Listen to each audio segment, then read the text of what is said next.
అక్షర్ ఖాన్ గారికి నేమ్ కావాలా, మనీ కావాలా, ఏది చూస్ చేసుకుంటారు?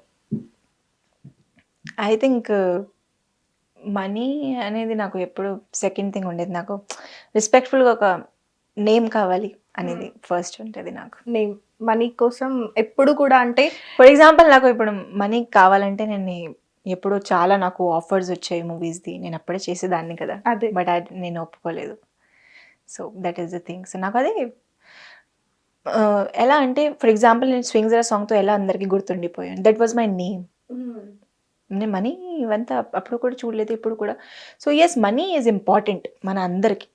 But I think first priority అయితే నేను డెఫినెట్గా ఒక రెస్పెక్ట్ఫుల్ నేమ్కి ఇస్తాను. అంటే ఎవరైనా చూసినప్పుడు మమ్మల్ని చూసి మన పర్సనాలిటీని చూసి ఇన్స్పైర్ అవ్వాలి. ఎగ్జాక్ట్లీ దానిపైనే నా ఫోకస్ ఉంటుంది. సో దాని గురించి మీరు నేను కాంటెంట్ కూడా చూస్తే ఇన్స్టాగ్రామ్లో కానీ యూట్యూబ్లో కానీ టాలెంట్ పరంగా ఇన్స్పిరేషనల్గా ఉండాలి అనేది నేను ఎక్కువగా నా చైల్డ్హుడ్ వీడియోస్ కానీ, డాన్స్ వీడియోస్ కానీ, జిమ్నాస్టిక్ వీడియోస్ కానీ, సో అట్లా. నేను యాక్చువల్గా మీరు ఇన్స్టాగ్రామ్లో కోడ్ పెట్టారు కదా ప్రొఫైల్కి, success is a journey not a not a destination. నాకు అది చాలా కనెక్ట్ అయింది అనమాట. Yes, ఆ ఒక్క definitely. పాయింట్ లోనే మీ మైండ్ ఏంటి, మీ థాట్ ఏంటి అనేది అర్థం అవుతుంది.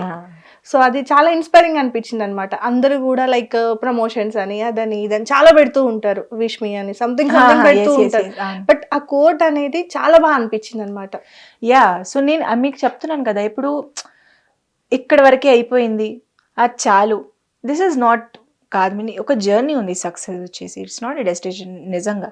సో సక్సెస్ అనేది మనం చేస్తూ ఉండాలి లైఫ్లో. ఇంకా మనకి పేరు వచ్చిన తర్వాత ఇంకా హార్డ్ వర్క్ పడాలి, చాలా కష్టపడాలి. So I think it's not an end to success. Continuous చేస్తుండే. కంటిన్యూస్ బయట ఉన్న అమ్మాయిలందరికీ అంటే ఏదో ఒక ట్రై చేస్తూ ఆ ఛాన్స్ రాకపోయేసరికి గివ్ అప్ ఇచ్చేస్తూ ఉంటారు. చిరాకు వచ్చో లేదంటే ఇంకా రాదు అని చెప్పేసి గివ్ అప్ ఇచ్చేస్తుంటారు. అలాంటి అమ్మాయిలకు కానీ అబ్బాయిలకు కానీ మీరు ఏం సజెస్ట్ చేస్తారు? ఐ థింక్ ఫస్ట్ థింగ్ వచ్చేసి నేను ఎక్కువగా ఏం చూసానంటే ఈ యూత్ పీపుల్లో వాళ్ళపైన కాన్ఫిడెన్స్ లేదు. అంటే ఫర్ ఎగ్జాంపుల్ వాళ్ళు ఏ ఫీల్డ్లో ఉన్నా కానీ చేస్తున్నారు, జాబ్స్ కానీ స్కూల్లో కానీ ఒక ప్రెషర్ లాగా తీసుకుంటున్నారు ప్రతి థింగ్ని.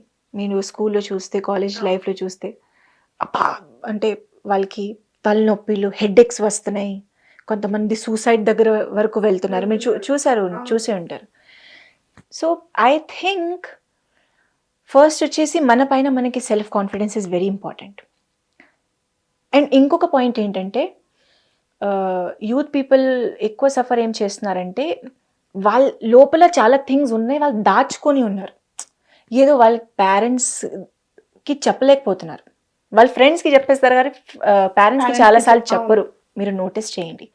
సో ఐ థింక్ ఇక్కడ కూడా చిన్నగా పేరెంట్స్ కొంచెం ఫ్రెండ్లీగా ఉంటే వాళ్ళు అసలు లోపల ఏం ప్రెషరైజింగ్గా ఫీల్ అవుతున్నారు అది బయటికి పడుతుంది. ఫర్ ఎగ్జాంపుల్ ఇప్పుడు మీ దగ్గర ఏదో మీకు నెగిటివ్గా మీరు అనుకుంటున్నారు, నెగిటివ్ థింకింగ్ వస్తుంది, ఇప్పుడు నా లైఫ్లో ఏమీ లేదు, నా జర్నీ ఇలానే ఉంటుంది, నేను ఏమీ సాధించుకోలేను. సో ఐ థింక్ ఆ టైంలో రిలాక్స్ అయ్యి ఒక పర్సన్ మీ దగ్గర ఉండాలి, ఆ పర్సన్తో మీరు మీ ప్రాబ్లమ్ని షేర్ చేసుకోవాలి. సో ఐ థింక్ ఒక లిసనర్ ఉండాలి మన దగ్గరికి, మన ఫీలింగ్స్ని ఎక్స్ప్లెయిన్ చేయడం. ఫర్ ఎగ్జాంపుల్ నా లైఫ్లో తాతయ్య గారు ఉన్నారు, అలానే ఒక సపోర్టివ్ పర్సన్ ఉంటే మనకి తెలుస్తుంది. అంటే మాట్లాడడానికి ఒక పర్సన్ డెఫినెట్గా అందరి లైఫ్లో ఉండాలి, ఫస్ట్ పాయింట్. తర్వాత ఏంటంటే patience is very important. Patience లేరు, నేను చాలా చూశాను. ఇప్పుడు ఉన్న జనరేషన్లో పేషెన్స్ లేదు. అందరికీ కావాల్సిన తొందరగా పేరు, తొందరగా సక్సెస్. అయితే తొందరగా పేరు, తొందరగా సక్సెస్ తొందరగానే వస్తుంది, తొందరగా కూడా వెళ్ళిపోతుంది. సో మనకి ఒక పర్మనెంట్గా ఒక సక్సెస్ఫుల్ పర్సన్ అవ్వాలంటే you have to be little bit patient. So ఆ పేషెన్స్ కొంచెం ఉండాలి. అండ్ హార్డ్ వర్కింగ్, డెఫినెట్గా హార్డ్ వర్కింగ్ చేయాలి. చాలామంది షార్ట్ కట్స్ అనుకుంటారు లైఫ్లో, షార్ట్ కట్స్లో ఇలా వెళ్ళైతే అయిపోతుంది, that is not life. So I think apps and downs ప్రతి ఒక్క పర్సన్ లైఫ్లో వస్తుంది, ప్రతి ఒక్క పర్సన్లో. ఒకవేళ అది అప్స్ అండ్ డౌన్స్ రాలేదంటే you are not a human. నిజం చెప్తున్నా నేనైతే. నేను కూడా ఒక ప్లేస్లో చూశాను, నార్మల్గా నేను చాలా మోటివేషనల్గా అట్లా చూస్తూ ఉంటా. సో నేను చూసానంటే life is ups and downs. ఒకవేళ లైఫ్ లైన్ ఇది అయిందంటే యు ఆర్ డెడ్. మీరు చూసి ఉండరు, మీరు హాస్పిటల్లో కూడా చూసి ఉండరు. ఇలా మీ లైఫ్ అయిందంటే ఇంకా మీ లైఫ్ లేదు. So ups and downs are very important. So I think ప్రతి ఒక్క పర్సన్ ఎవరో ఈ ఫీల్డ్లో కానీ వేరే ఏ ఫీల్డ్లో కానీ, మీకు బిజినెస్ మ్యాన్ అవ్వాలా, లేదంటే మీకు జాబ్లో కానీ మీరు పైలట్ అవ్వాలా, air hostess, what ever, doctor అవ్వాలా, ఏదైనా అవ్వాలంటే జస్ట్ మీ పైన మీకు ఫస్ట్ కాన్ఫిడెన్స్ ఉండాలి. మీరు హార్డ్ వర్క్ మీ సైడ్ నుంచి తప్పకుండా ఉండాలి. దేవుడి పైన నమ్మకం ఈజ్ వెరీ ఇంపార్టెంట్.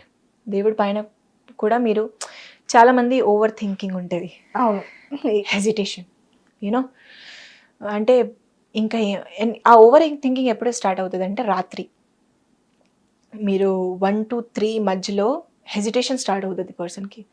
నిద్ర రాదు అండ్ టెన్షన్స్ వచ్చేస్తాయి, పాస్ట్లో ఏం జరిగిందో అది గుర్తు వస్తుంది. ఇది అట్లా ఎక్కువ దీనిపైన కూడా చాలామంది యూత్ సఫర్ అవుతున్నారు ఓవర్ థింకింగ్ని. ఒక్కసారి ఆ ఓవర్ థింకింగ్ని పక్కన పెట్టేసి జస్ట్ మీరు ఒక్కసారి మనకి దేవుడు ఉన్నారని కొంచెం నమ్మకం పెట్టండి, డెఫినెట్గా రిజల్ట్ వస్తుంది. అదే ఆ ఫెయిత్ కొంచెం తక్కువ అయిపోయింది ఈ జనరేషన్లో చూస్తుంటే. So what I feel is that just be confident. ఒక self confidence, second patience, your hard work, నమ్మకం ఉండాలి. And I request also that ప్రతి ఒక్క పర్సన్ లైఫ్లో ఒక గుడ్ లిసనర్ ఉండాలి, ఒక అండర్స్టాండింగ్ పర్సన్ ఉండాలి. బికాజ్ చాలామంది దానిపైనే సఫర్ అవుతున్నారు. వాళ్ళు చాలా లోన్లీగా ఫీల్ అవుతారు, మాట్లాడడానికి ఎవరు ఉండరు, పక్కన ఎవరు ఉండరు. అబ్బా, నేను 2-3 బ్యాగ్స్ ఒక రీల్ చూసాను, నేను ఏడుపు వచ్చేసింది నాకు. బికాజ్ ఆ పర్సన్ దగ్గర ఎవరు లేరు, ఆ పర్సన్ ఇలా మాట్లాడుతున్నారు, ఎవరు లేరు అక్కడ, నో బడీ ఈజ్ దేర్. తను నార్మల్గా మాట్లాడుకో అంటే నాకు బాధ వేసింది చాలా. అక్కడ ఎవరు లేరు, ఎవరితో మాట్లాడుకుంటున్నారంటే సెల్ఫ్గానే. సో అక్కడ నాకు అనిపించింది, అరే నిజంగా చాలామంది ఇదే మెయిన్ సఫర్ అవుతున్నారు. బికాజ్ చాలా థింగ్స్ ఉన్నాయి లోపల చెప్పడానికి, బట్ బయట వినడానికి ఎవరు లేరు. దానివల్ల ఎక్కువ సఫర్ అయిపోతారు, సూసైడ్స్ కానీ ఇవంతా కానీ. You must share. మీకు ఏం ప్రాబ్లమ్స్ ఉన్నాయో ఒక పర్సన్ మీ లైఫ్లో ఉంటే మీరు షేర్ చేసుకుంటే మనకి ఏదైనా సొల్యూషన్ ఉంటుంది. సూసైడ్తో ఏం సొల్యూషన్ ఉంటుంది? It's not a solution. ఇంకా అసలు మంచి లైఫ్ని చాలా మనకి ఫ్యూచర్ ఉంది, మనకి లవ్డ్ వన్స్ చాలామంది ఉన్నారు. సో ఐ థింక్ ఏదైనా ఇలాంటివి మన లైఫ్లో వస్తుంటే డెఫినెట్గా ఒక పర్సన్ లైఫ్లో ఉండాలి. నేనైతే ఫస్ట్ డైరీని పెట్టుకున్నా, తర్వాత తాతగారిని పెట్టుకున్నా, తర్వాత ఇంకా ఎవరు వద్దు అని నాకు అనిపించింది. నాకు ఎందుకు